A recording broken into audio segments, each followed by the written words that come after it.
I guess you guys can. Well, that's pretty good. How are you guys doing today? Does anybody have any sort of positions open on BTC at the moment? Or any altcoin? If I have time, I'll probably review some trades. So far, what you see on my chart here is I just before starting, I just aped into a long here. I would hope that it starts to grind up right from here, does not reclaim back in. That'd be very shit. And try to get some sort of rejection right here on this high. Any sort of reclaim back like it's doing at the moment is not good. It's pretty shit. Very long. Brian has BTC, Ethereum, and Sol longs. Okay, that's pretty good. I mainly just took shorts for today, and I'm trying to. Besides the short, the only long that I had was a Farcoin long that just hit TP. My entry was somewhere around here. I just held it all the way through this low, and now it's just grinding higher for here. Let me just see if we can get another trade out of this. If it starts to grind up here, somewhere here, I think we can get another trade somewhere here. But that'd be like just like looking for a sweep of this. So the sweep could be that we sweep maybe just some candles higher, or the sweep could be to this till this extreme POI right here. That would be a very nice trade on Fartcoin. I'd be looking to trade that. Besides that, currently the trades that I took today was this one massive short, one decent Fartcoin long, and one I did get like two more shorts in, but one of them like was an add to my short, this prior short, and that just like ran up back to the stops because we didn't really have proper breakdown from here, and that was still I still did pretty good on it, but overall like adding to your trade and then getting back to a break-even hit is still pretty shit. How often do you plan swing trades? We love asked. I often like every week. That's how often I plan like swing trades. If you're planning swing trades every day, changing bias, then you're doing something wrong. Because we have like 51 weeks in 1 year, so one or two swing trades a week is pretty decent. By the way, I just wanted to go over what's happening on the higher time frame and the lower time frame for BTC at the moment. So let's just get into it. Let me delete most of what I have here. So we'll just start the chart from absolutely nothing here. Usually if you're very unaware of the pair that you're trading, only then I ever move to the daily time frame or the 4-hour time frame. Otherwise, I never look at the daily or the 4-hour time frame because that's just too high time frame. That's just too long for waiting, and edge usually fades out the more you go on the higher time frames. So I preferably just trade anything that's below 60 minutes, calculate it very quick. But if you're very unaware of the pair that you're gonna trade, only then you should go to the daily time frame and look at what that specific pair is doing. So far, BTC has been grinding up pretty decent, just continuous uptrend. Maybe mark out some pivots where it started to broke down, like somewhere here. And the reason I'm gonna mark this out is we are gonna match this sort of PA to our current PA as well, because you're almost at a pivotal level of breaking down as well. So let's just see how like BTC performs, this specific pair performs on the higher time frame upon breaking down in a bullish trend. Here it breaks down, but all of these breakdowns were in pretty decent like FVGs or imbalances right here. Let me consider a few more breakdowns. All of them were in like pretty decent FVGs, and they did have like this sort of roundish bottom structure, I would say, that eventually led for a higher move up. Some FVs like sweeps off of the structure, like this specific sweep right here and then this specific sweep right here, but most of the time the only way it would like mark a bottom would be a bottom structure, rounded structure, something like this or this, or it would be like a slow grind or this specific sweep. So I would be looking for either this bottom structure or this sort of sweep, this in this like specific area, but we would need to have like quite a decent amount of like imbalance and bids sitting at that specific level for us to support, which I don't really see it right here, which isn't the best thing that you want to see.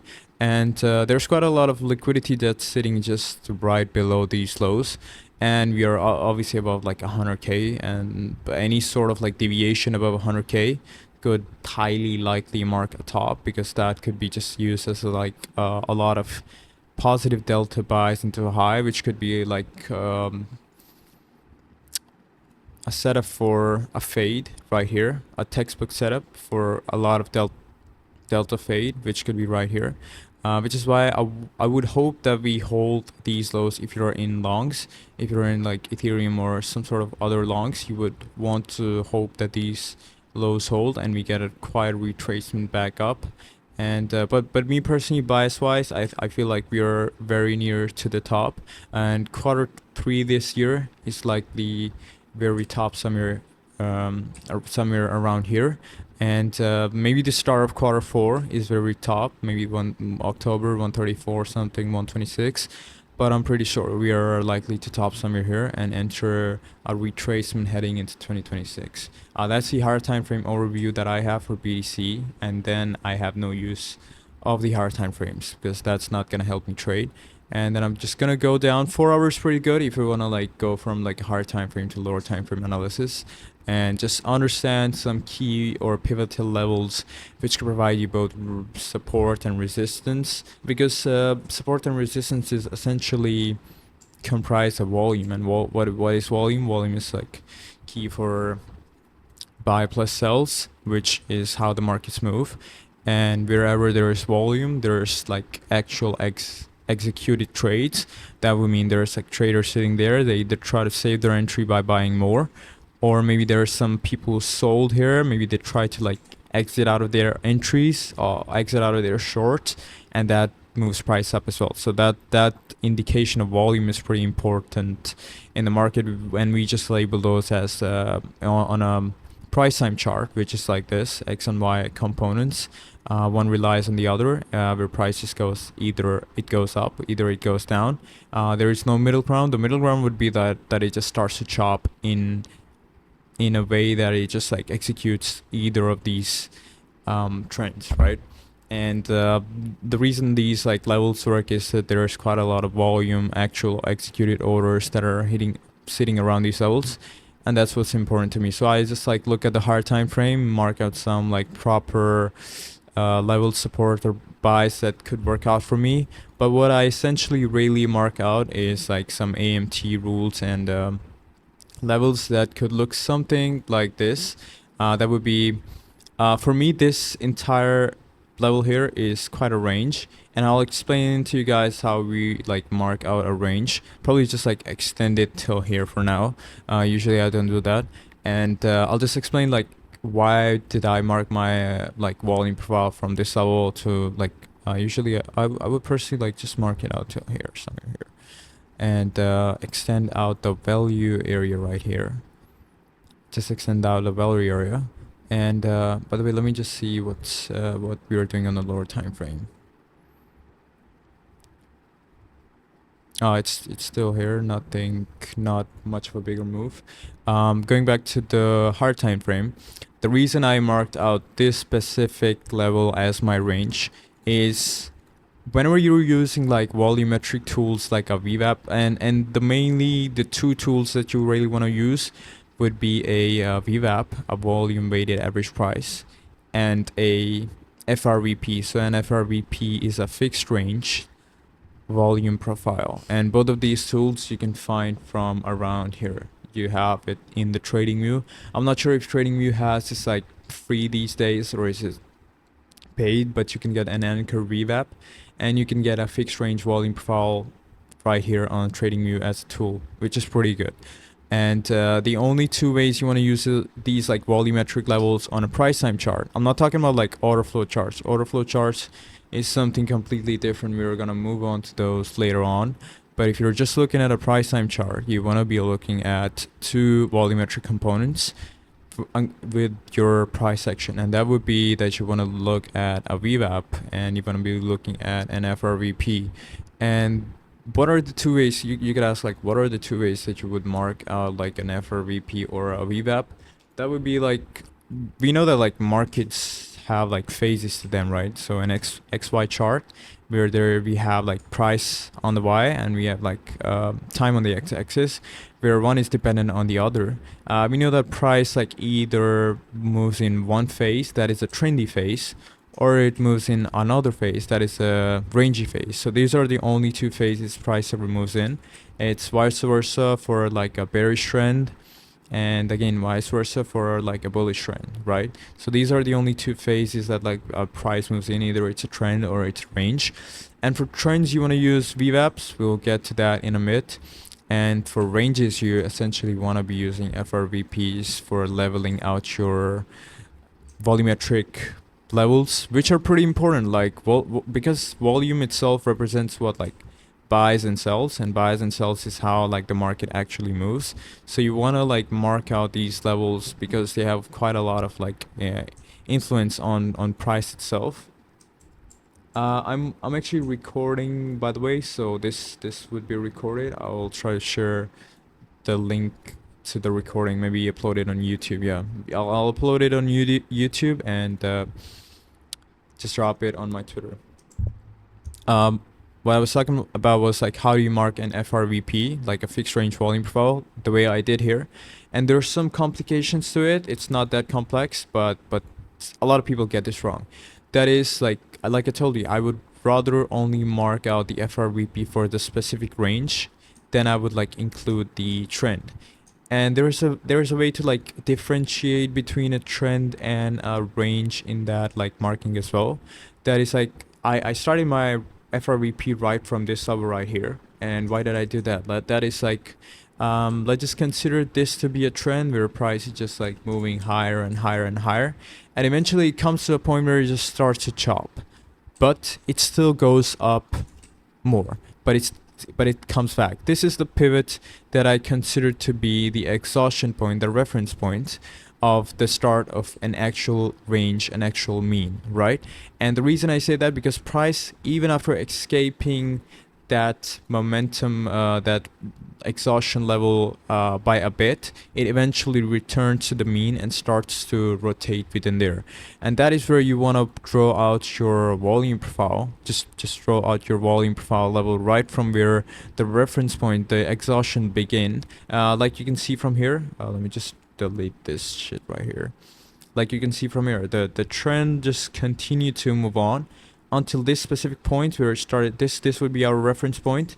This is where like you start out your volume profile, even though like it started to like influx a bit higher, but I wouldn't start it from here because price eventually came back to the mean itself, and it started to like chop more and more just around that mean, that exhaustion point of that trend. Because trend is like trend PA is no joke. There's a lot of volume, sometimes illiquid volume, because there's nobody on the counterparty that's like able to like move the price against price momentum. So trendy moves are like of great influence and importance. So whenever there's stop or just essentially fade out, that's a pretty big level that you want to like start the FRVP or volumetric levels from.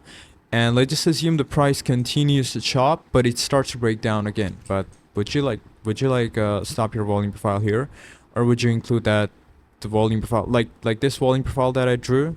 Let me just like draw it out here. So I drew the volume profile from this level, but I first drew it here, but then drew it till here, but then I took back the volume profile to the level of the range itself. And the way you go about it is like, whenever you see price breaking down from that mean or breaking higher from the mean, you would usually want to stop your range structure, because and the reason this is important is because according to AMT rules, this here is what we call is like balanced price. Where price is balanced, there's equal amount of buyers, equal amount of sellers that are keeping price afloat at a specific price level. Let's just say 10K as a reference point, and price moves up like 5K, and it starts to like chop around there as well. That's like and like there's equal buyers, equal sellers keeping the price afloat at 15K. but this here is imbalanced price because there was not equal amount of like buyers and sellers around this price, which like just gapped it up into one direction, right? This is imbalanced and this is balanced. So whenever price is like imbalanced, let's just say it starts to break down again, it starts to seek more balance because more balance is good for price in a healthy way, right? And let's just get back to here, and we knew that like price was shopping around here and it started to break down. And what I would do is like I would obviously extend my volume profile from this level, and then what I would do is like I would stop my volume profile to the point where it starts to break down, because it could potentially be that price is imbalanced and it starts to seek new balance. So that sort of balance for my volume profile is now set and done, and according to AMT rules and their dynamics, if price comes back into that dynamic, it starts to like chop within that mean.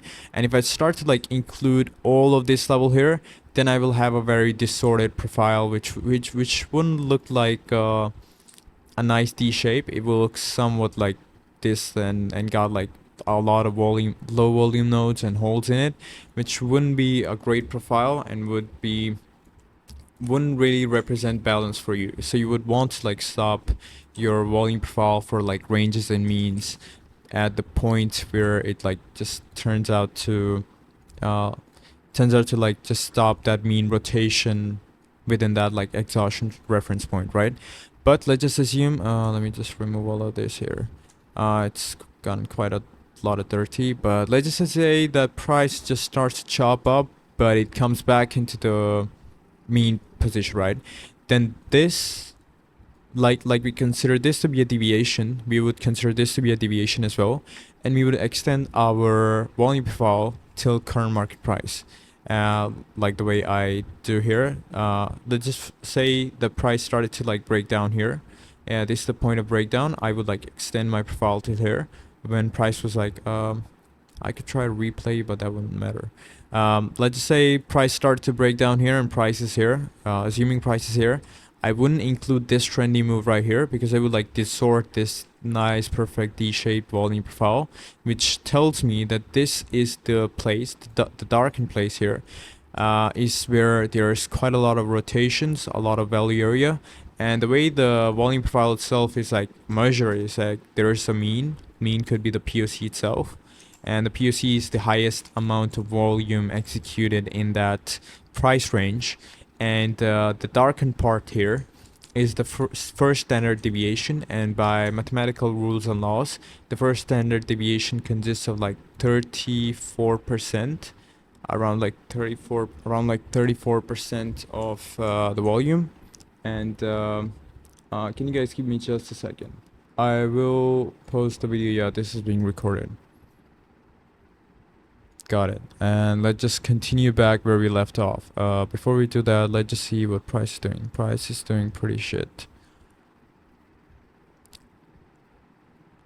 We'll continue back to what like microstructure is after we cover some basics of like AMT and how you could have gotten like a short on this breakdown right here, and we could have somewhat of a break up here. Probably you're probably not gonna get a decent trade around this time for the next 3-4 hours. By the way, this is, I think we're heading into pre-close session now. We would have one move in, like one trendy move in, and that's it. And we're gonna chop within this specific price zone for till Asia session, probably for another like 4 or 5 hours. Somebody told me like Paul was speaking today. Does anybody have any information on when he's speaking? We could get some volatility around when he speaks. If anybody knows, you can let me know in the chat. Moving back to what I was explaining about the volume profile, that was like based off of like mathematical rules of the volume profile itself. What the volume profile represents is it represents a mean position right in the middle that's supposed to be the POC, and the POC itself is a point of control which represents the highest amount of volume that's traded in that specific price range, right? And what the first standard deviation is, the first standard deviation contains like 34% of volume above that mean and 34% of volume below that mean, and combined that is approximately around like 68 to like 70% of the volume. And we don't really care much about the volume that's like left, that's only like 29% something. So we are more focused on the 70% of volume that's like around that mean. That is what is the value area really is. So that's like 70% of the volume that's traded from this level to just before the breakout right here is this level right here. And why does that matter? That matters because the more amount of volume, that's quite a lot of dense volume, right? So if price comes back into that level, it's likely just rotates right to the other point, and that's like a free trade for you. You just like boom, long, get into a long here, aim for a TP higher, and maybe there's a POC between here, and let's say if price comes into that level, it starts to reject right off of that POC, you could probably get a short in from that level. There's a lot of ways you can trade rotational levels within a value area and a POC. That's why like rotation trading is so valuable, because most of the time, like 70 to 60% of the time in a market is just like boom, it's just chopping, it's doing nothing. That like this, let's say this is 1 or 2k. And when did it start? It started like 10th of May and it stopped like 8th of July. So for months it did nothing. 1 or 2k, 1 or 6k, it's around the literal same level. Maybe it trended up, but that was like a much higher time frame trade. That would have taken like very months and months, which a lot of people don't have time to be trading, right? And this is how like I mark out volume profiles most of the time in a range, and I just wouldn't want to include like trending candles as well, because that disrupts my profile as well. So let's just say this is like you see like two of these like big red candles right here. If I include this in my volume profile as well, that somewhat disrupts the profile and moves the POC above and below, which I don't want. I want a clean volume profile with like just there for the range itself. That way I know whenever it's reclaimed back into that, I know which level exactly is I'm looking for a reclaim and a rotation back. And that's how like mostly mark out like a volume profile. There's quite a lot of things going on here. Let me just delete all of this here. Take a look at BTC. Yeah, it's just gonna chop. It's gonna like nuke out a lot of people here. Ethereum's looking good. Farcoin is also just hit my TP, my short POI. I'd be interested in a long back into a Farcoin if we again like just start to slow grind into here, which would be like a decent trade. Put my stops wherever the higher low is formed and just let it run higher. And what I was explaining was like two ways to mark out volume levels here. That's the FRVP. We got like FRVP, then we have like VWAP, right? And VWAP is used for like trending moves. I personally use it for trending moves all of the time. And there's two ways to like mark out both of these like instruments. That is like, if you want to mark out like a FRVP or VWAP, there's only two ways you go about it. Either if you want to mark out like a VWAP, you mark it out from a pivotal high or a pivotal low, a pivotal high or a pivotal low, just highs and lows that have like ended up marking the next high or the next low. This is the high that marked the next low. So you would want to be using these pivotal levels as your pivots of like, just this is like the anchored VWAP, and if I click here, it just like marks out my VWAP for me. So you want to be using either the pivotal highs and lows as your VWAP indication, or you want to be using like specific dates. And specific dates would be, let's say, start of like the month. Let's just say we are starting like January, and we like it's the 1st of January, and we've got quite a lot of PA done here till like February, and in February we're like 10 days into February. So if you want to like mark out like a VWAP, you can either mark it out from a high or low, or you can mark it from the start of a month, start of a week, or start of a day. That's how you like essentially mark out the VWAP levels. I preferably don't like the date adjustment VWAPs because they could be like altered. I recommend that you go for the trendy VWAPs more, because that way you know what like the actual trend is. Like for this here example, let me just like move down to the lower time frame. I delete this here. 4 hours, quite a lot of like big time frame for me as well. And by the way, this looks like it's pretty decent downtrend right here. I'll come to this like lower time frame mapping of the PA as well. We're just gonna go over some things that we are left to talk about. The VWAP, and what we are doing on the VWAP here is we're gonna mark it from the pivotal high here. But this is on the higher time frame, right? Usually I just like go to the 15-minute, mark it on the like this was a trend. So if I was trading, like if I was trading that day, I would probably just like mark it out from the high. If you move to the lower time frame, these like highs and lows matter as well. So if I'm trading New York session or some session, then I would probably like just mark it out from this high, or maybe this high if I was trading this specific like price zone. But going back to the hard time frame, usually you want to mark it out from the high, and what you want to be looking for essentially in a VWAP, because VWAP is like, again, it's a volumetric tool, and what it's representing here is again, first standard deviation and a price of mean, something similar to an FRVP. So you have your mean right here, similar to a POC, and you have your standard deviations. You have like 34% of volume above the mean, and you have 34% of volume below the mean, right? And that is an accumulative of like almost 70% volume. And what happens within that volume is like this one here is developing. This is not fixed. Like we mark it on a FRVP, that's more like a fixed volume, right? Which is easier for rotations, because you know there's like fixed volume sitting at these levels, was sitting at those levels, and whenever it comes into those levels, it's likely to rotate to that fixed mark that you have, which also develops, by the way, if price comes back into it, because again, you have to like stretch your volume profile from this level. Now that like price broke down, but it came back in, now you have to stretch it to current price, which develops, but it's like very fixed. It like stays between that 70% rotation, doesn't really like change drastically. So rotation trading is pretty easier there.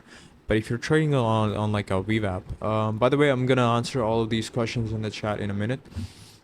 But so if you're trading like a VWAP for a trend, you would like take into consideration the 70%. This is the first standard deviation. I'm pretty sure I have the first standard deviation turned on my VWAP. So you would just want to like consider this to be like the same as a value area low and value area high. And whenever like price comes into that value area low, which is like developing, and the way it's developing is it's developing for a downtrend, so it's likely to like move down this way.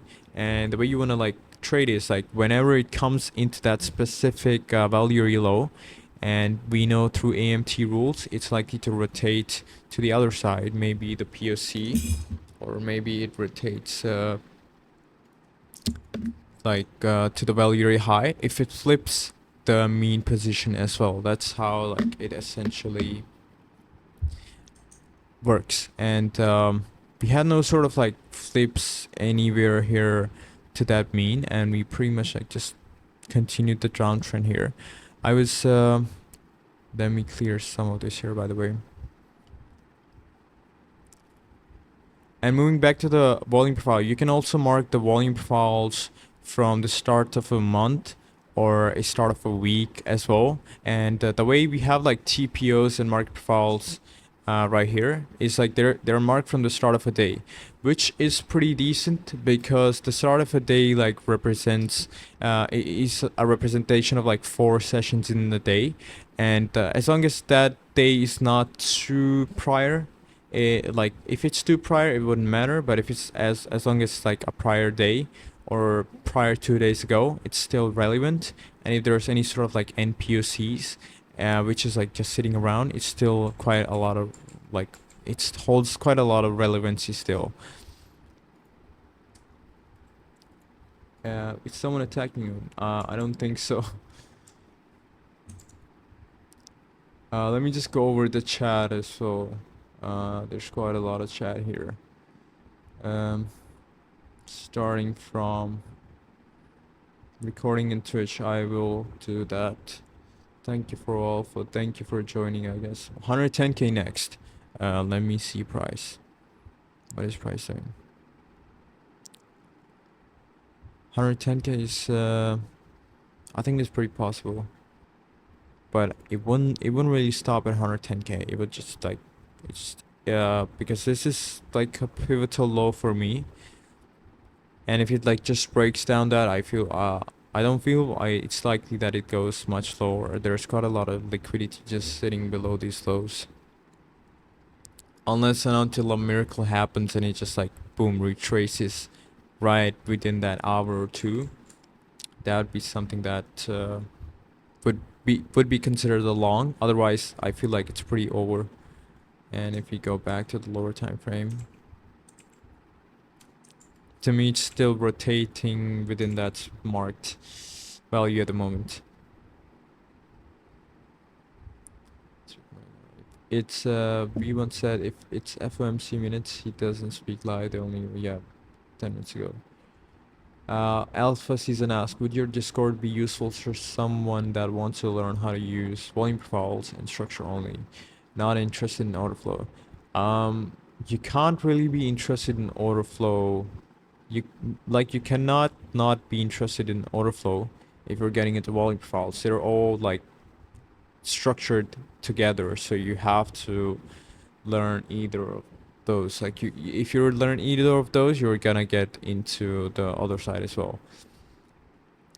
Or does your approach to market needs to be combined? You don't need to be like if you're developing a strategy, there's three things that I personally trade on. The first is like order flow, then there is like price action, then there is AMT. So you don't need to be like learning all three of these. I know people that trade just order flow. I know people that trade just PA. I know people that trade PA and AMT. I know people that trade PA and order flow only. They don't even do AMT. What I do is like I have a bit of all of those, and that's how I trade. But if you're just getting into like trading and have zero idea or have barely any idea of price action, I think you first polish your price action understanding with some AMT and throw in a bit of like order flow, how volume works, how delta works, because this is pretty important data, dude. Like if I go to like volume profile, like what essentially is like volume or order flow trading. Order flow itself isn't just like a fancy tool. It's an actual representation of like volume. And what exactly is volume? I'm not sure if I can draw on my screen. Let me just type it out. And what exactly is like volume? So volume is like buys and sells. It's a formula for buys and sells. And what exactly is like delta? Delta is quite the opposite of like volume, which is like it's a formula for buys minus sells. So if you have volume is like if you have 100k buys and if you have like 100k sells, which what does to price is like it keeps price afloat. If there's like equal amount of momentum kicking in, somebody's selling here, somebody's buying here, equal amounts, it's like you have like 200k in total volume. But for delta, if let's just consider price moves up and it's like there's somebody selling here, there's somebody buying here, or maybe there's somebody buying here, and there's like almost 200k of like buy, but there's like minus 100k of sell, that like equivalent to like just 100k, which is like important in understanding when you get into like fading levels or trading continuation. And this is how like price essentially just moves. Price either moves like in a reversal pattern. It like the only way price really moves is that it trends, right? It trends up or it trends down. Even in a range, it's either trending up, then it's trending down, it's back to trending up, then it's back to trending down. And that essentially forms a range, right? And the way the price moves in these like trends is that it forms a reversal, then it forms a trend. And a reversal is formed by what? Like a reversal, which is like also a delta trade. You fade Um, let's just say there were a lot of people shorting here. You fade them, you get a reversal bottom tick. It starts to work in your way, and let's say you did not get that bottom tick and you see continuation. You still look at delta. You look at delta and you see, okay, there's a continuation trade for me. You trade that. This is the only way price actually moves. The only two entries that actually really exist in a price time chart. There is nothing more. There is nothing less. That's how you like really trade a chart. And it's going to be important for you eventually that you understand the basics of volume, how orders execute, and how orders like move the market.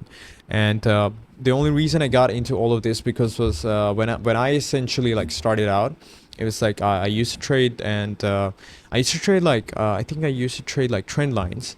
And I was like, dude, my trend lines are working. Like I used to trade something like this, and I was like, boom, I have a trade that's working. And but I would just never know why it really worked, because I was like because trend lines was so random that you could draw a trend line like this, you could draw a trend line like this, and it was like there's quite a lot of like finite options to be able to draw a trend line, but which one works the best, I have no idea. And if it works, like why did it work? So you have to get into the understanding of like why actually price moves and what causes price to move, and what really causes price to move is volume. And volume is what executed orders, executed money, and money is executed through either a buy order or a sell order. So you have to eventually get into an understanding, an in-depth understanding of order flow. And AMT is just like combining volume as well, but volume in a bigger time frame, I'd say. Volume in a time frame level, volume in a market phases level. Like I told you, the like first you have to understand what market phases are, and then once you move on to lower time frame, why exactly price move, that's like order flow. And price action like almost covers, like price action patterns almost cover all of this, by the way. But if you want to understand, like even if you get like a great understanding of PA, let's just say you have like a setup that's like 10 out of 10, and it like eventually it just fails, right? It just doesn't work anymore. And eventually it like takes your stop out. You would have no idea why that sort of like price moved that way, and you would have to resort to understanding. Let's just say you have a perfect setup, you take an entry, but a news hits, and some order just like nukes it, and you would blame it on the news. But what actually happened was like there was some sort of like fat finger order or some buy or sell order that hit the market and moved the market. And just looking by the candles, you would never understand what hits you. So you have to get an in-depth understanding of what like moves the market. It's like a skip, like you see a human walking, but you have no idea how the human itself is walking, and you have to get an infra understanding of the human, that there's like skeleton, and there's like muscles that combine everything, and then all of them working together is how like it human actually moves, right? So it's the same with markets. You have to, at some point, if you want to be good at it, and if you don't want to lose a lot of trades, and if you lose a trade, you want to understand how you lost it, you have to get into order flow at some point. Besides that, Tini, how do you mark, Medis ask, how do you mark POS on lower time frame? What? Do you mean POIs? Like POI? Brian said BTC on your, yeah, it's on my POI, but this is like going down for this level right here. Probably get along in Samir here. Where is the recent low, by the way? It's pretty close. We took this low. I think we could get like a long somewhere around here. A rotation back to this level, as long as we get a trigger to it. And I will try to explain what sort of triggers you want to look for it. And let me just delete most of this. There's quite a lot on my chart. Let me just reply to some questions. Shini, how do you mark PUI on lower time frame charts from where price can bounce? PUIs have some set of rules that I follow. I will probably explain that in some other session because that's going to be a very in-depth understanding. But I'd usually just look at the price. I'm like, boom, this is a POI. Do you use structural lows? I use a lot of structural lows, yes. Will the stream be uploaded? I think so, yeah. What is AMT? Beppo asked. AMT is a sort of theory, auction market theory. You can study on it. You can look at my notes about it. Auction market theory. It's a pretty cool thing. And GRNTU asked, when sping, how do you find your TP? Sometimes I TP too early before top or bottom. That's not a problem actually. If you TP too early, that's not actually a problem. Realized gains are pretty good.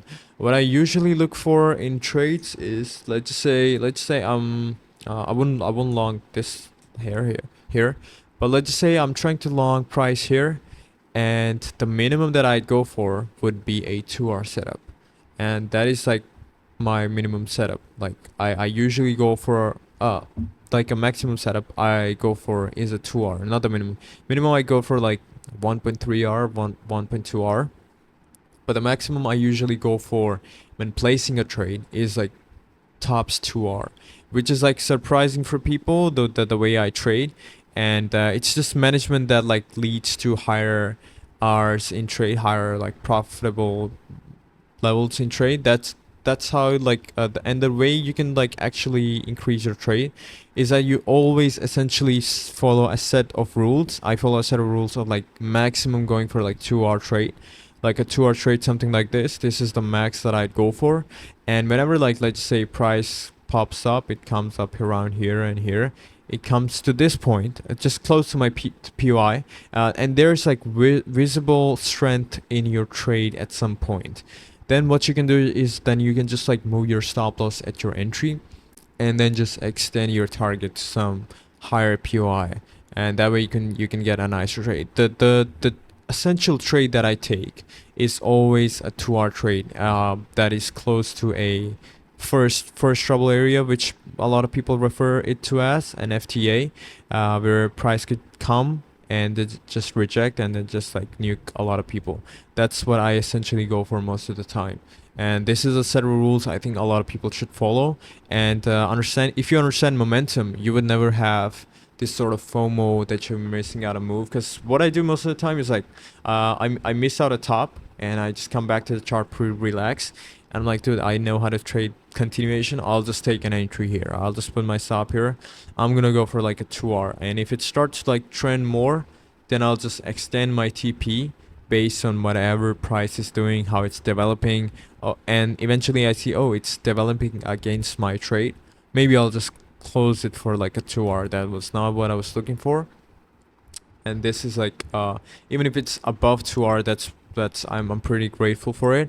But if like based off like Kelly indication, if you like keep a very high R with very tight stops, you're gonna be losing a lot of money very soon. So you need to have like a sort of fixed set of R based off like a proper strategy.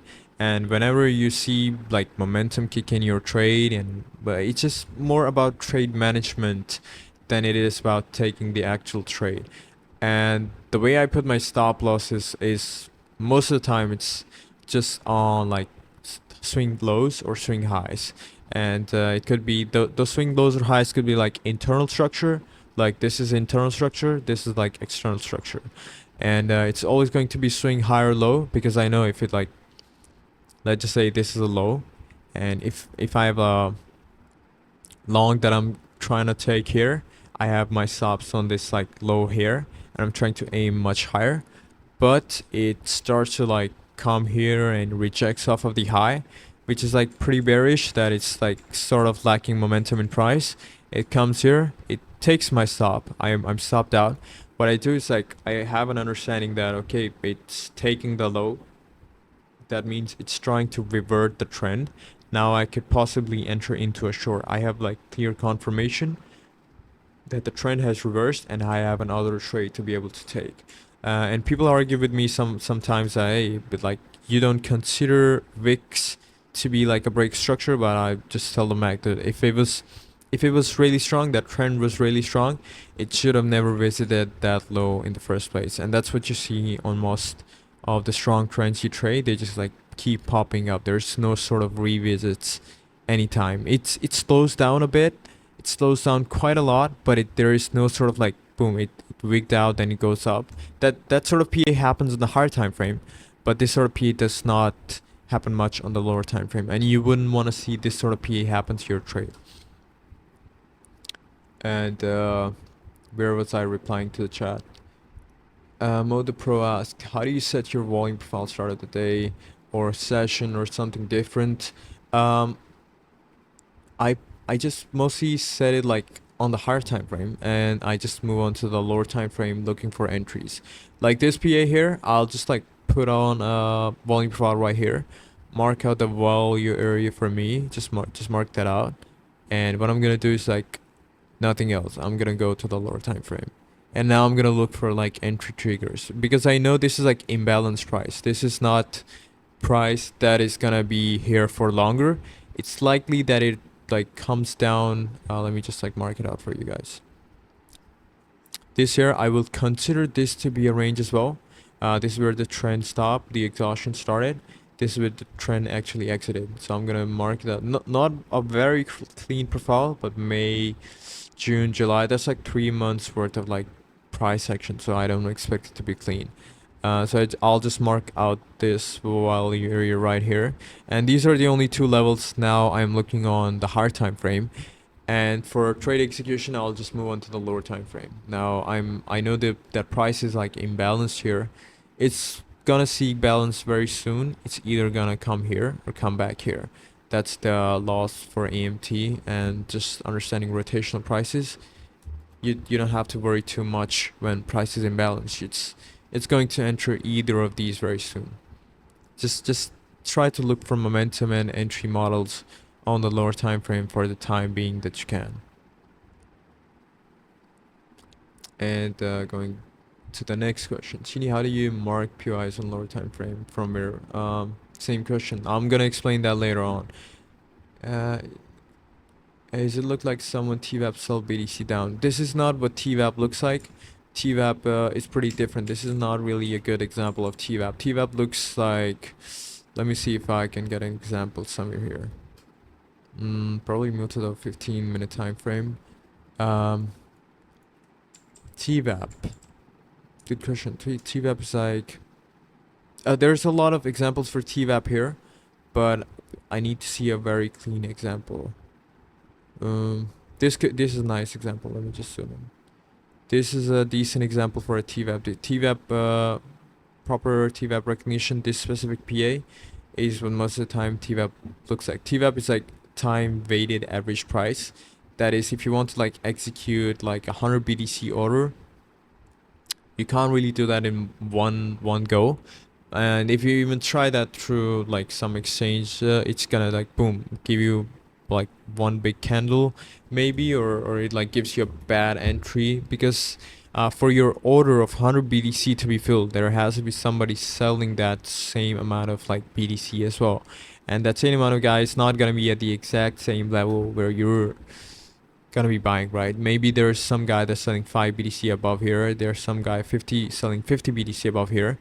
So taking BTC from them and completing your 100 BTC order is gonna give you a very bad price, right? So what you do instead is like you TVAP, and TVAP is like time weighted average price.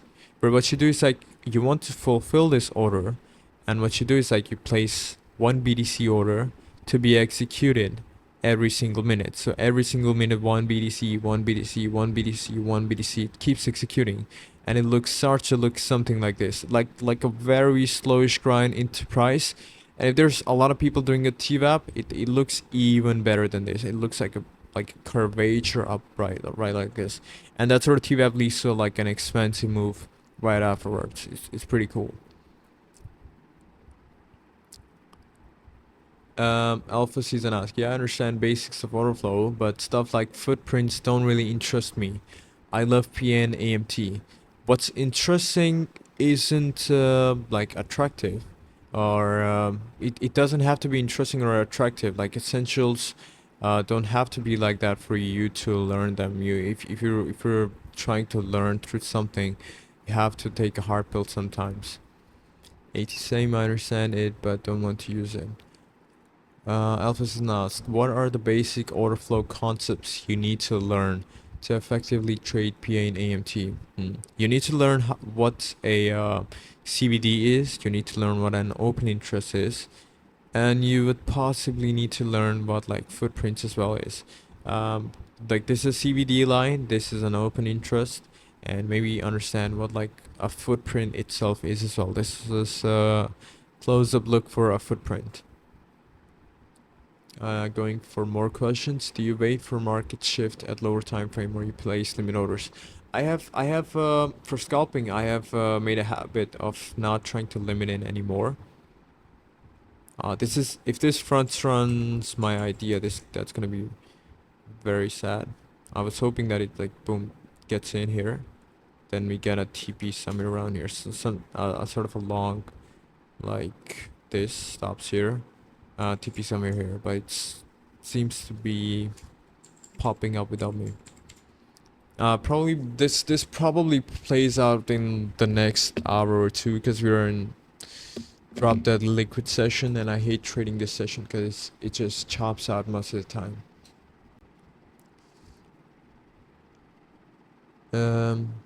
Medis asked, do you wait for a market shift at lower time frame or you place limit orders? I don't place many limit orders unless and until I have like shared a chart where I'm like, dude, I have like placed limit orders here, and there's some reasons to that. Usually there's some decent bid levels sitting there, and I'll try to show you there, and I'll try to show you what that is. It's usually like something like this. There's like quite a lot of blues or like greens sitting at some level. That's like a lot of bids sitting at that level, or maybe there's an NPOC sitting at that level, which is pretty healthy for PA. Maybe then I like go for a limit. Usually I don't limit. I just like, I don't even market. I chase limit. Chase. And going through more questions. Please do an example play charting it, what you see. Let's just chart what I see at the moment. Let me delete this. Not delete, because we have the higher time frame levels marked out. This is our like higher time frame value area, and this is gonna end up as like rotation for me. Boom, rotation from all the way up to here. But usually what I look for when I'm marking out like a proper chart is I mark out the value area levels. I look for potential NPOCs as well. I'm just gonna go to the TPO here. There's one NPOC 117,800, and there is one like 113,400, which is still developing. This could change a bit or be executed by the next day. Something around here. I have like a set NPOC template, NPOC right here. There is one more above somewhere. Where is it? 117,900 something, and that's somewhere around here. POCs, NPOCs mostly like on the daily time frame. They act as like a pretty solid magnet as well, based off like a set of rules, which are quite a lot to explain. Maybe do that in the next sessions as well. I mark out some NPOCs. This specific NPOC, it would overlap with the range POC as well here. You see this one here, the red one here. It somewhat overlaps with that as well. So if price like comes back into this like value here and rejects off of this is gonna be a very hard time frame short. You just boom short this setup right here all the way down to the next imbalance, because most of the time this is one of the dynamic laws of like an playing out an AMT rule right here. And how do you just rule line, how do you decide to mark POI? How do you define structural low? Medis asked. Structural lows, let's just move to the lower time frame to explain those. Mark it out some more levels. We have this specific swing low right here, which led to an entire move up from 3rd of August to 14th of August, like 2 weeks of grind up. I'm gonna label this as potential liquidity to be taken, red right here, and there's some FEG sitting below it. Unless and until like it like sweeps it and just booms back in, this is the only scenario I'd be looking to long it. If it doesn't do that, then I'm not really interested in longing this right here. Moving to the lower time frame. Moving to the lower time frame right here. To me, this is a very clean downtrend structure, right? This is like continuous lower highs. Quite a lot of supplies executed right here. There's more and more rejections off of these levels. Just fields of FVGs and taps, complete fills, which is a pretty solid downtrend structure right here. We are still in like hourly FVG somewhere here. There's an FVG, we're still somewhere in that. We just rejected off of that, and we could potentially, if I go to the lower time frame, let me just mark this out like as an FVG right here, and let's just move to even the lower time frame. We're gonna try to mark out this low because I know there's quite a lot of delta that's like from here. I don't like too many things on the chart, so I'm gonna remove this here and mark out this low as you could consider this low to be an exhaustion point as well. And the way it's like that is because like, do you see all of this like price trending down? It's the first low that has held price, and price is pretty much like still holding higher than that even after breaking like 2-3 times below it. So this could be like a pretty decent low hold here. And yeah, this is a pretty good like long setup right here. We just like trap a lot of buy delta, shorts below this low, and we just gap up. And we did like a couple of break structures here, as well. I wouldn't consider this to be a break structure now. Like if it breaks this low. This looks more like an FVG fill to me after quite a lot of decent low holds. Structural break here, and if it like pops back into this gap right here, and it like comes back like this, it starts to hold the low. That's a long for me right there. Back to like this FVG somewhere here. And that could be like a potential trade, and that's how like I mark out my POIs.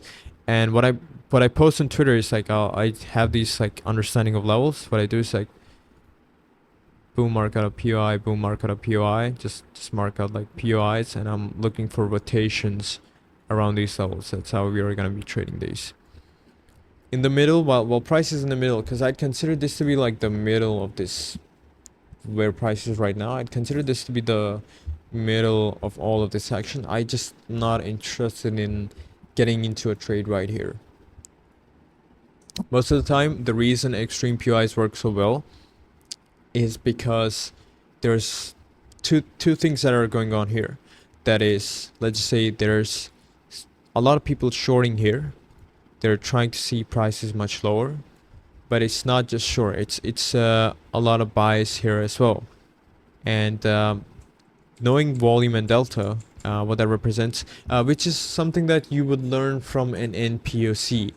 I don't know if I have the time to explain it, but just for the sake of it, let's just explain what and why the NPOC works so well, and how the orders or extreme POIs work so well as well. Let me just mark it up for you.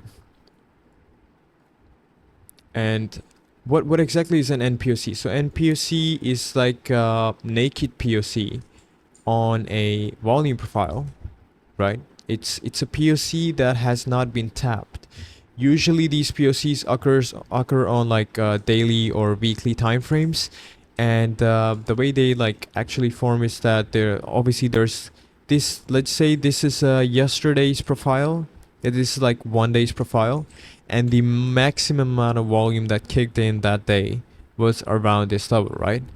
And what happens in that specific time zone is that the maximum amount of volume is that it's not just buys that are here. It's not just buys. It's both sells as well. So considering the PA went something like this, right? It's when something like this, price went up, and on the next day, price is coming back here, and the reason they're so effective is that they're not including just buys, or they're including sells as well. So the reaction that is so strong on them is based off of two things, and there's like both of these are like two things, and that is that there's quite a lot of buys that came in to price here.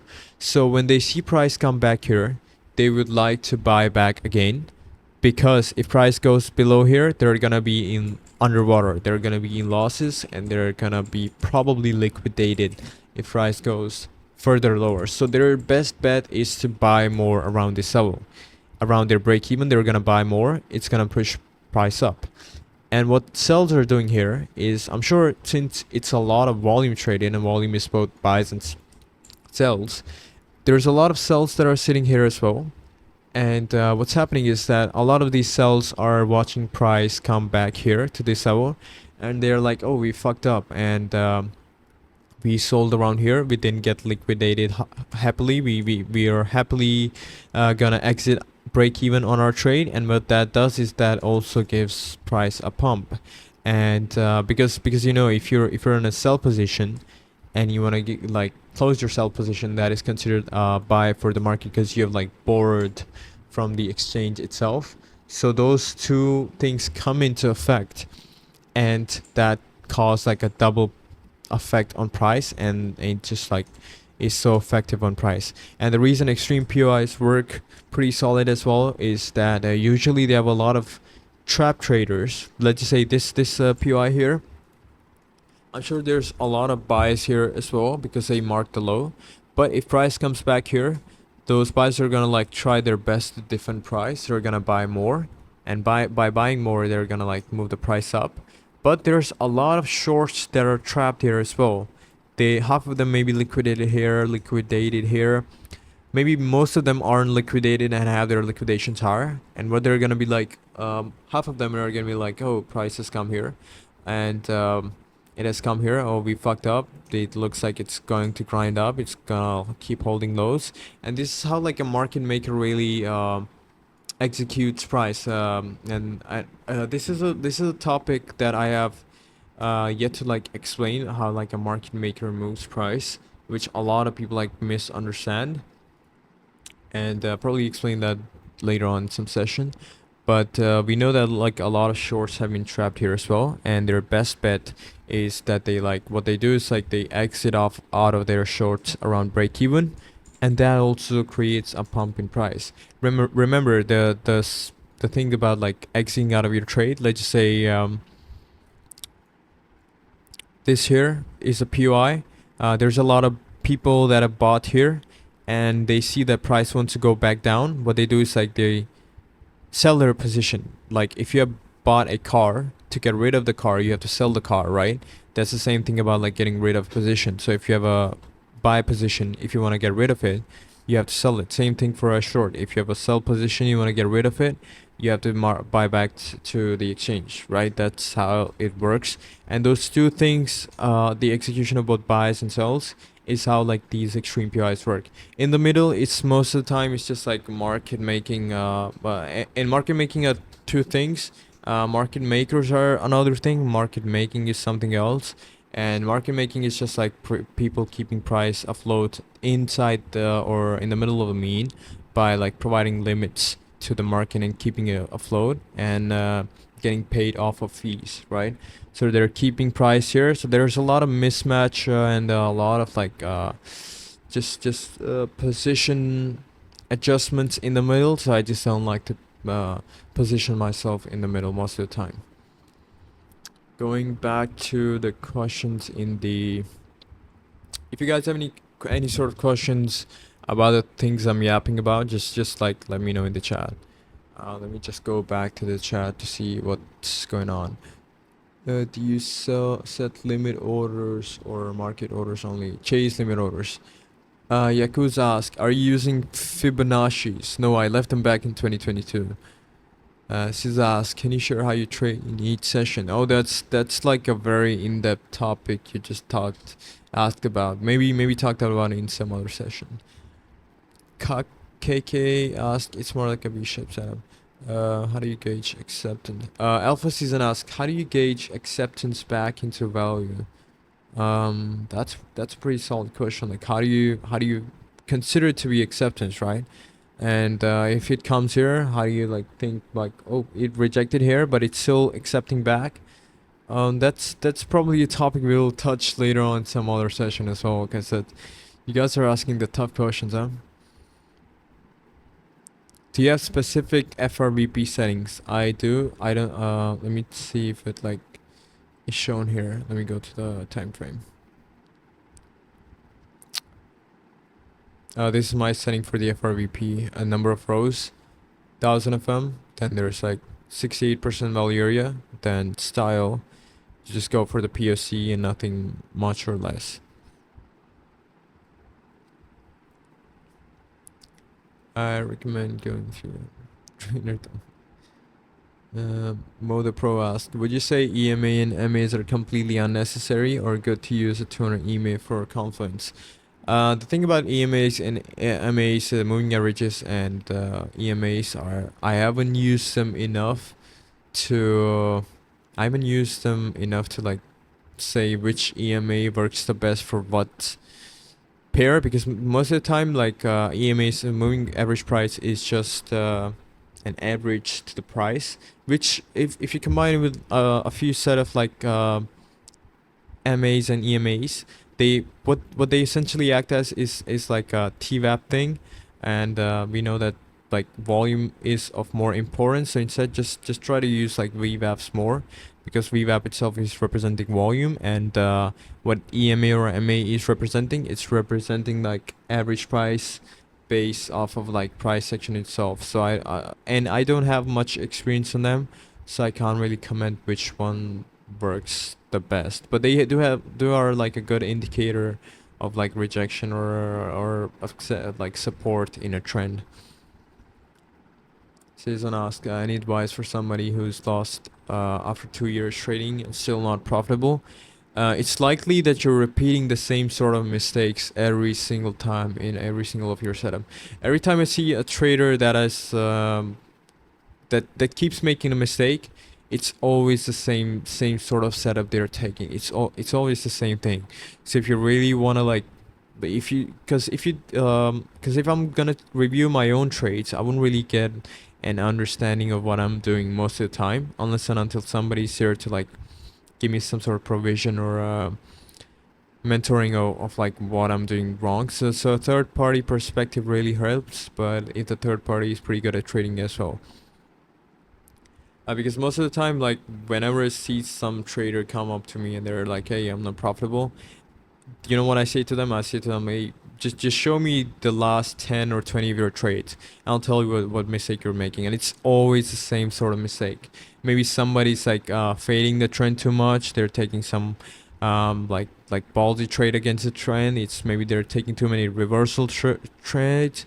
They're fading the trend too much. Maybe they're like taking the trade and then closing it immediately below a loss, something like that. And if you see those last 10 or 20 of those trades, it's always the same sort of mistake in all of those setups, which they do not want to realize, because nobody wants to be wrong. Come on. AT asked, yes, this time is always dead market. What's your favorite session for trading Vapo asked? I think it would be New York. New York has a lot of volatility. I'm not awake for Asia session most of the time, but Asia would be my number one if I was awake to trade it. I'm not sure what this guy's name is, but he asked, Shini, does this stream replay? I'm too late to join. I am not sure. This is probably my first time streaming as well. I'm not sure if it replays.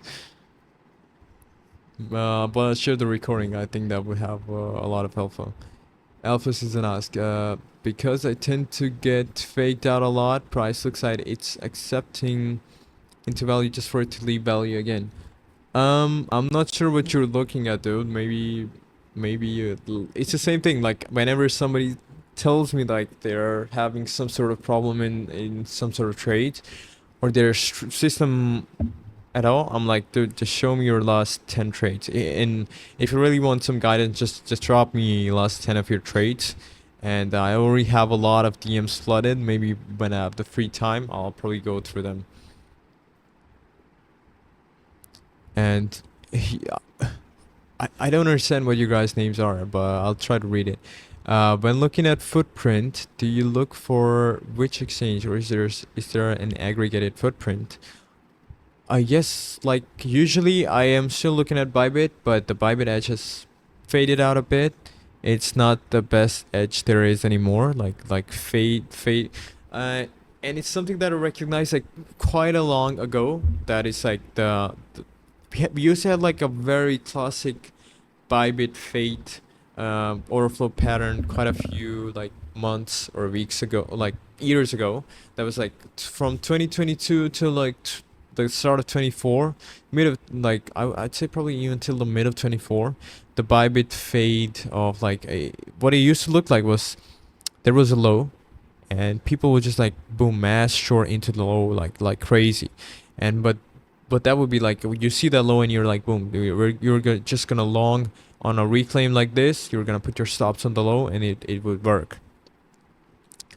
And we only used to look at the Bybit USDT perpetual chart, and that was it for our order flow. But now you have to take into consideration Binance as well, because that sort of like edge trade isn't it is still there, but it's not really as active as it was, because that would occur like every 2 day or every day, but it's just not there anymore. And that's why we are focused more on like trending moves and more rotation on altcoins, because that's a much profitable trade.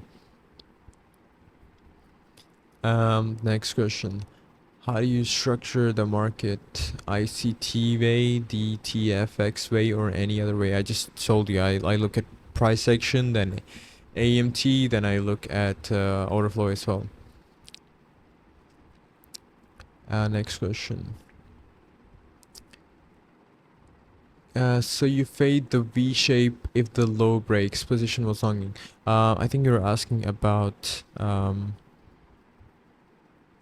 this low, if there's like a low break. Oh, fuck, what is like happening? So if there's a low break to this specific low right here, I think I would probably fade it if it starts to like grind down right here. But just momentum trading. If you understand momentum trading, you're gonna be doing pretty good with the markets. Just don't feel momentum or the trend. Next question on FRVP. Can you show setting again quick? This session will be recorded. You're gonna see everything later on. NUZ Peggy asked Pengu thoughts. Pengu. Let me see. I was looking at grass. I shared this setup with somebody about grass. That I think I shared it with Ilian from my Discord. Yeah, this was the setup. The price was here. So the setup was like it comes in like takes it slow, and a lot of times what happens with altcoins is that this sort of shit happens with altcoins most of the time. Like on BTC, it price should not take a low, but on altcoins, what it does is like it fucking takes a low. It holds the prior low to that, and then it booms pops off, which isn't really good. So if it can hold like around here for some time, yeah, this is pretty gay. But if it can hold around this level till BTC fills my POI, and I feel like BTC is front running me right now, which is pretty sad. But if like BTC can do this, and grass just holds this level here, that could be a nice long to this POI right here, something like that. This is how like I look at my setups, and just like boom, just spam them out. Ryan asked, make top 5 of the best traders in the group. Oh, that's a tough question. We're gonna offend a lot of buddies with that. Make a top 5 list of the best trader in the group. Damn. I think I'm gonna take a day to like be able to make that list. I'm not sure what your name is. HGULATI. What's your lower time frame confirmation when you enter at a POI when tapped? A lower time frame confirmation when I enter at a POI is I generally look for like a low hold, then or a quick move, right? Something that would look like this on the chart.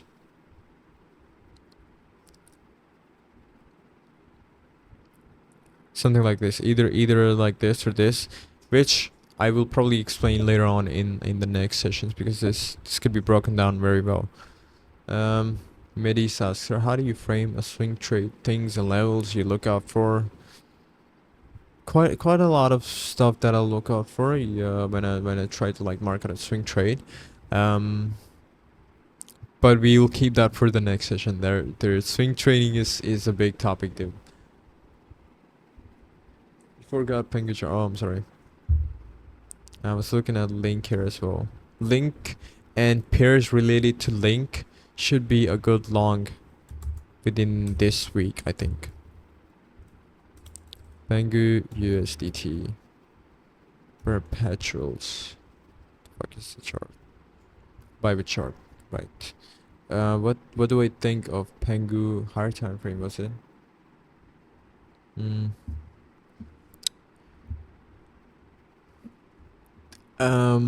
This wouldn't interest me. I'm not interested in this chart anymore. What would interest me in a chart would be a PA that looks something like this. You know, like a roundish, cupish sort of structure. That's like exhaustion from a huge downtrend. There's like exhaustion from that downtrend. Then there is catch up on an uptrend. And whenever that sort of uptrend starts, you just like all in your portfolio on those trades, aim for higher, don't even have a stop, just spot in. This does not like excite me. If you have taken a swing long somewhere here, you're probably cooked.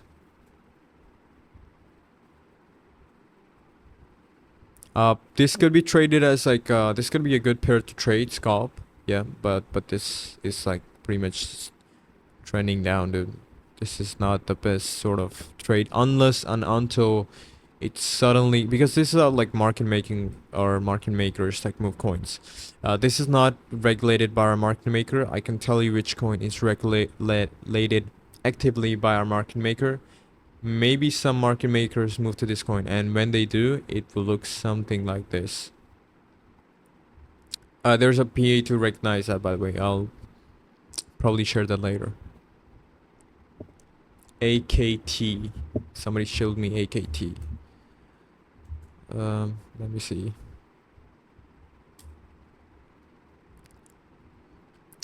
AKT. I think this is a pretty good example of an accumulative coin.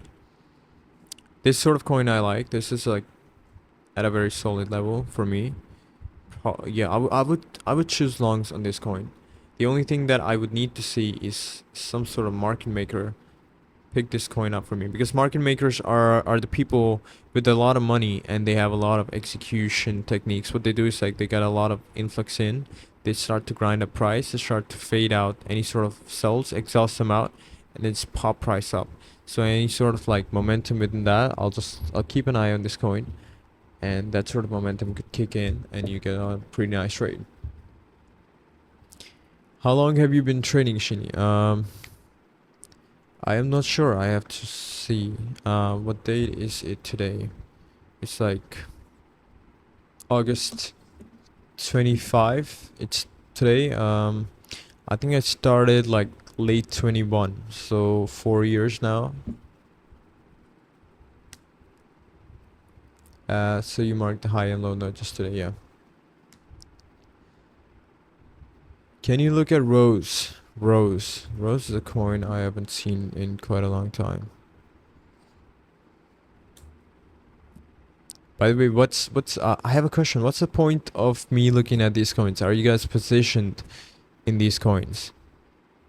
Is it like a coin you're positioned in, or you're so worried about?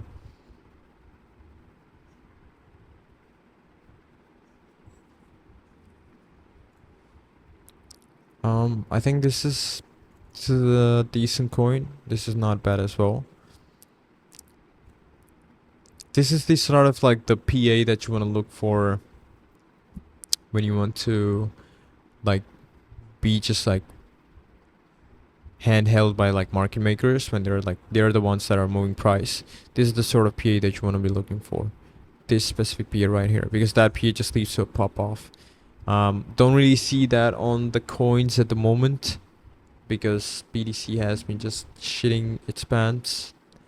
Um, Fuck, we are just running my trade here.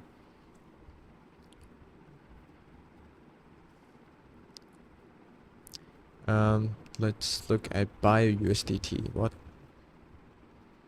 Higher time frame looks pretty retarded for altcoins. Yes, it does. Like, because the type of PA that we want to look for to call it bullish is not really there, because most of the coins have pumped far too long for now. I think just trying to trade new coins would be better for you. If majors find a bottom, I would think like every altcoin moves a lot, but I would say you'd rather try to swing position on a coin that has more volatility on it, that has quite a lot of people trading it, a lot of noise about it on Twitter or other platforms. Those are the coins you want to be like swing long on. If Bangu has that, then that's good. If it doesn't, then you're probably cooked.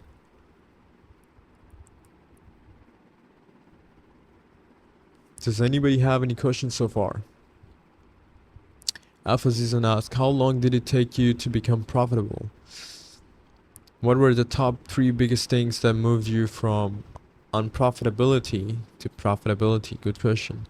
I think it took me more than a year, maybe like 15, 16 months to be profitable. What were the top 3 biggest like things that moved me from unprofitable to profitable? I'd say, I think, oh, that's a big question. I'd say it would be like, first of all, I would say just FOMOing in. I would FOMO in all the time and just cook myself. The second would be trend fading, and the third would be not having an understanding of position sizing and how to like execution like just completely changes your game. So if you can overcome these 3 things, you're gonna be like profitable in no time. And these are the only 3 things you really need. Anything else is just noise.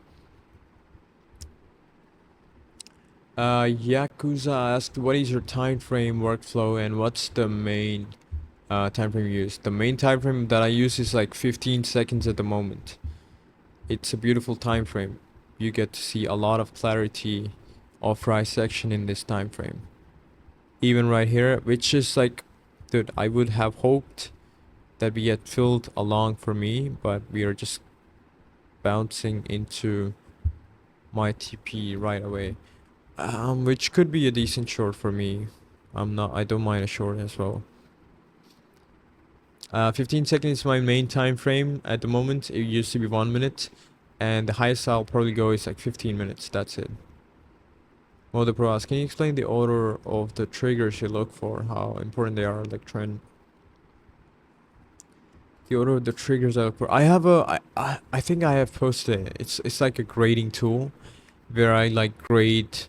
Thanks to Nick, my friend. Like it's like a grading tool. I grade like POIs. I give them 15. It's a grading system. You can like for a proper systematic approach, you can do that, which I have shared in the Discord. It's somewhere in the Discord. I'm not sure. It's somewhere in the Discord, dude. Somewhere in alpha. It's in that right here. You took a long, but I did not, because I was trying to get a better entry. Nice trade though. I'm not sure what your name is, brother. You ask, talking about sizing and grade setup, how do you maintain that, Shini? All grades must got TP or minimum stop loss. I'm gonna have to find that grading system. Give me a second. It's somewhere in the Discord, bro. Um, from grading system. I will have to try to find that, but bro. It's gonna take me some time. Maybe I'll share it after the session.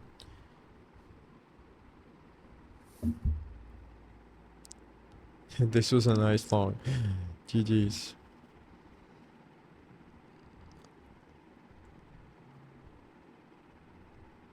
Now what I'm looking for in price is two things. And if I could just mark this out, I'm either still looking for a long right here.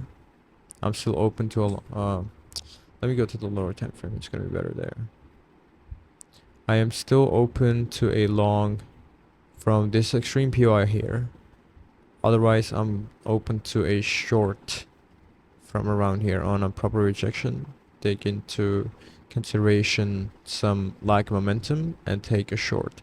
Or I'm open to a long somewhere around right here.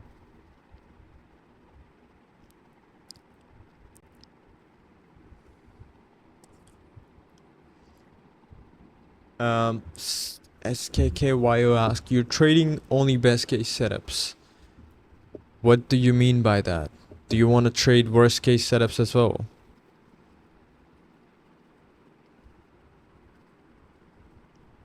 I think you would the better bet would be that you trade like good case setups, right? You don't want to be losing trades purposefully.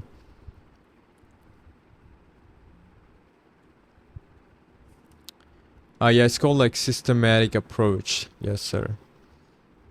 Let me oh yeah, this is the one. So you grade a lot of things. You grade the higher, like the price action components. You grade like the order flow components, and then you take into like consideration which component is of more value. Am I still live? Oh yeah, I am. And you take into consideration which is of more importance. Depta ask, bro, my English is fucked up. I can show you chat how I link P from Shini and Cypher. Who is Depta? I don't know. Maybe you can show me in the chat. Yeah, this is it, but this is like the sort of grading approach that I have. There's a lot of things that you take into consideration. There's grading systems like from 5 points to 20 points. Whichever thing you want to like footprint trade is at 20. Then there's lower time frame trade is at 20.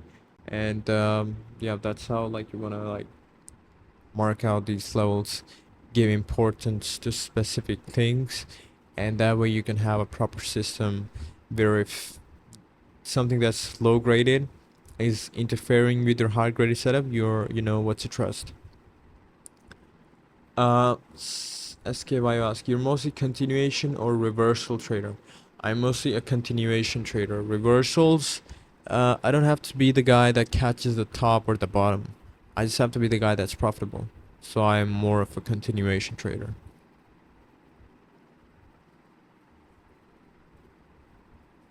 Alpha Season ask, interesting to consider sweeps to be break structure. They give me very good reversal trades. Yes, sir, they do. They do if you're like there's a lot of context to be explored on break structure sweep. Like if this is the sort of trade that like gives you like a reversal trade, there's a lot of context that I'm talking about. Most of the time on the lower time frame, it's not what I'm looking for. Maybe on the higher time frame, like on the higher time frame, just when we started the session, there was like only two sort of reversals on BC, and one of them was this. On the higher time frame, they work better, but on the lower time frame, they're just not it for me.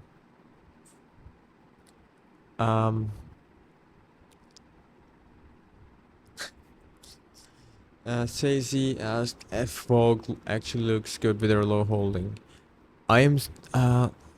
FVOG's been quite a long time since I've checked on FVOG. Do they have perpetuals on it? Yes, sir, they do.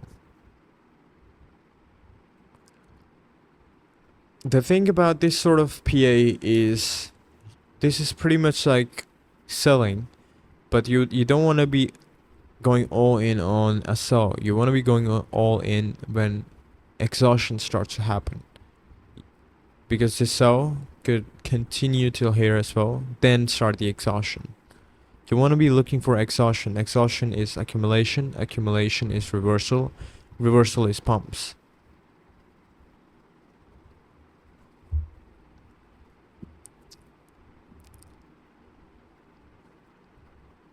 Yeah, I have like different alpha season said like if you're trading like indices lower time frame, like you get sweeps all the time. That's in my like course, in my like videos, I have this explanation that why on DXY, on euro, on other pairs like the currency pairs in forex, why do sweeps like work much better than they do as like continuation pattern BDC.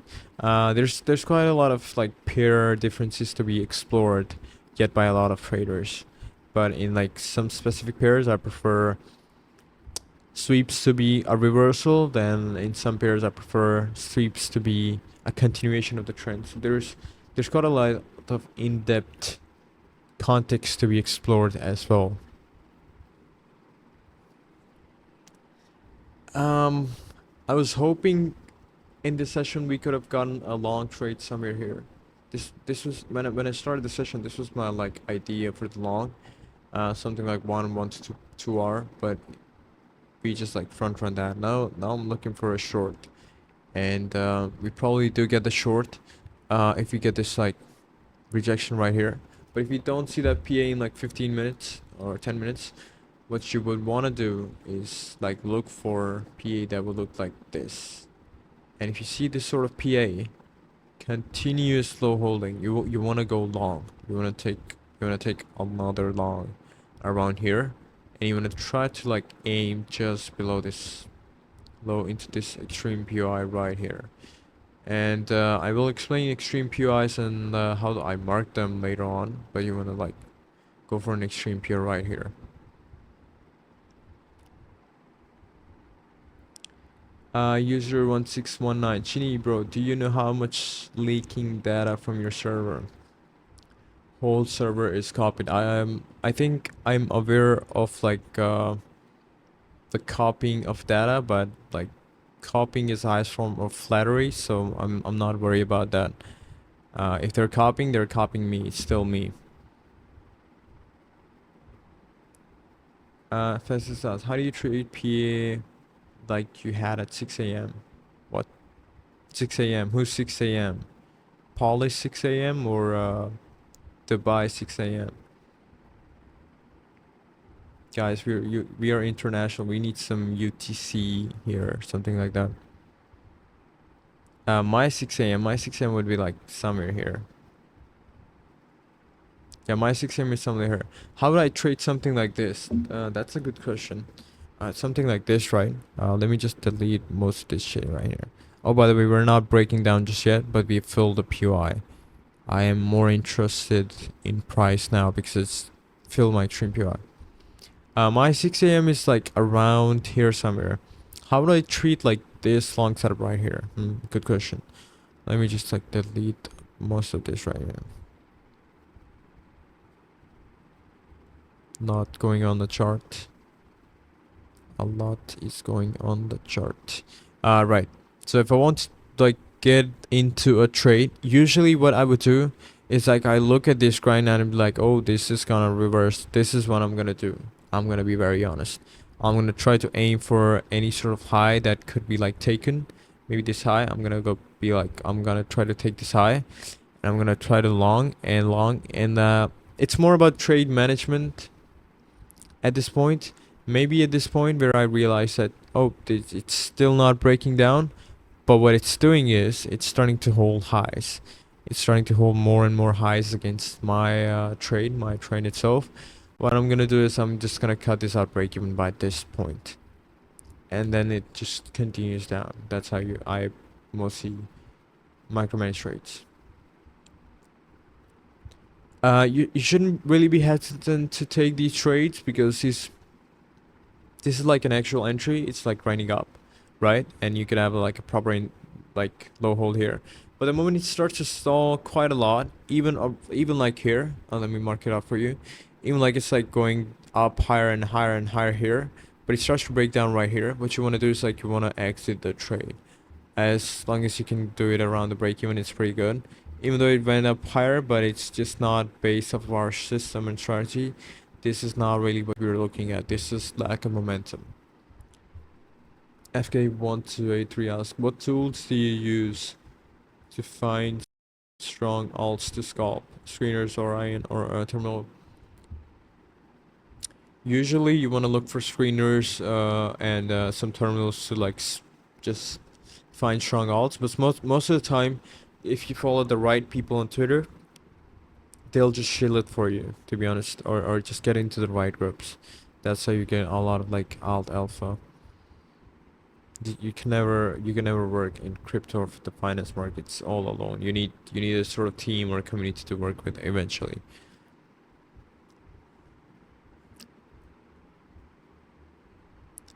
Do you think AI will make markets untradeable? If they can make another copy of Shini, I'd be very happy, because then I would just copy that Shini bot and then I just sit off my sofa and then just relax. I would be very happy if AI takes over the markets, because then I had nothing to do. Something like this, but on like up. Let me just like explain it. Lower time frame. We're gonna delete a bunch of this here.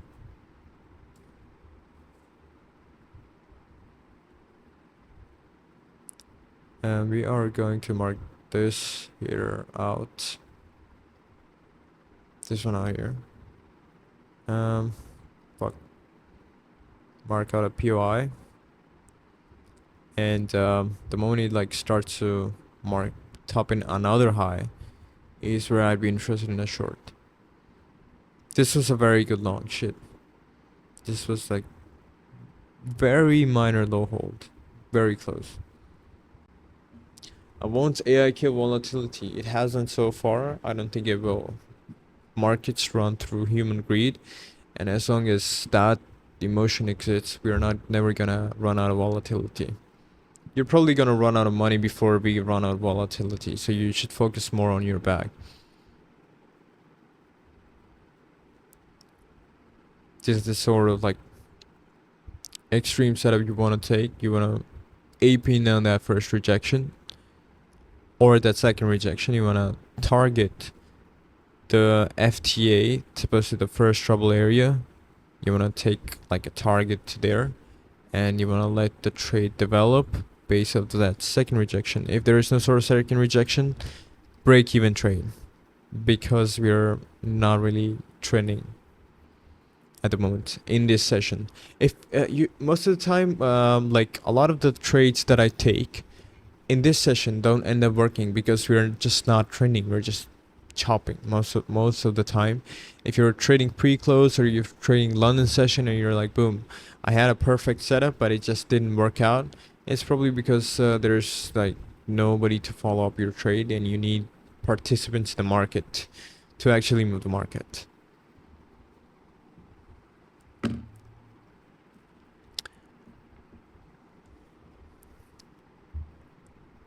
But yeah, if you like, this is the sort of trigger that I'm looking for on the lower time frame. And if this specific PA, this is like microstructure management, if this specific PA right here does not like instantly like give me a slow grind, something like this, then I'd be like, I mean, if it gives me that something like that, then I just like ape into a long. I'll put my stop whatever the low is. But for now, the trade will be like, you take a short and then let it develop.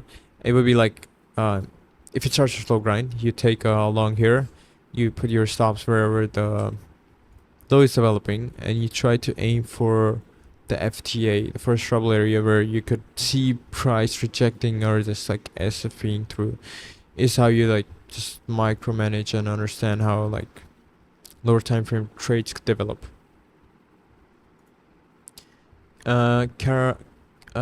5-second trade. Which 5-second trade of mine do I break down? Depth ask, Shini, can you check gold? Gold is a good question. This is the sort of trade that I was talking about. First trouble area, TP, like If it starts a bullshit on entry, exit. Going back to gold. Let me see gold. CUSD. Sorry. Gold. What are we looking for gold? Can you check gold? Deptas, can you check gold? Why did he return around so early in the morning? What? I am not sure what you're referring to. Check for a channel. I'm gonna cancel this here.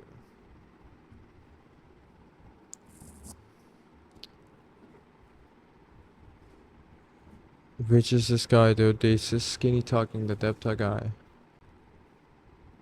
I'm not sure. And this is the sort of PA that you want to look for, like in continuation of a short. So if you take a short here, what do you place your stops? And this is the sort of PA that you want to look for, and you want to look for more of this, like this specific PA. You know what? Let me delete most of this. This is a lot of stuff on my chart. Delete all of this. Boom. So if you take a short base off of your extreme POI, you put your stops in, you have your TP set. What you want to look for is a grind down, something like this in your favor right after your entry. This is like peak trade, and then this is your FTA. This is like very microstructure explaining, but I think most people wouldn't get it at the moment, but I'll try to like break it down. So you have structural highs. These are internal. This is an external high. This is an internal low. Internal low. Since internal low is held, another internal low, we are pretty much like trending higher. But externally, we are trending down all the way down, right? And we have one external high. We have one external low as well. And we come into a POI of like an external low. We are in an extreme POI somewhere here. And based off the first like candle rejection, we see that candle rejection, we take a trade. We take a plot stops at like a pivotal high or a pivotal low. And we place our TPs at the first trouble area of that's like the internal low structure. That could provide like another low hole structure and bounce price up internally. And knowing that we have all of that, we want to look for a structure that looks like this, but internally at the moment. Externally, we already have a structure that's like supporting the short. But you see another troubled area right here, which could also be considered. Most of the time, people tend to ignore this sort of like middle POI because extreme POIs are of so value. Middle POI, what it does most of the time is like if it's internally, if it's moving pretty hard, what it does is like as a lower time frame POI in the middle, internally it supports structure and it just like ramps up price again as well. The way it's doing right now, this here is like all of this is considered to me like an internal higher lows, and as long as we don't like flip this specific level, we're not gonna go much lower at the moment. So you would need it as a person that's trying to short this internal grind here.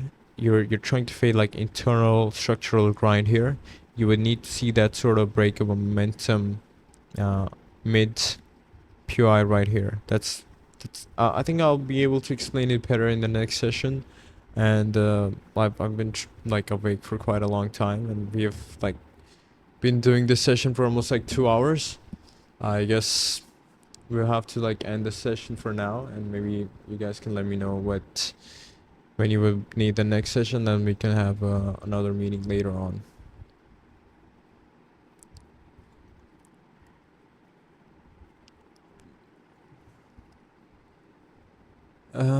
And just more waiting. Most of the time it's just more waiting. That's how boring price action is. Get some sort of hobbies on your side while you're trying to trade. Most of the time it's just like very boring. Like this here, it's still holding lows, and if it starts to like grind up, I would consider it closing the short and flipping back to a long. That would take out this high here and then come back lower. Yes, this is recorded. I will share the recording later with you guys, and see you guys later. Hope you guys have a good week. See ya. Goodbye. Take care.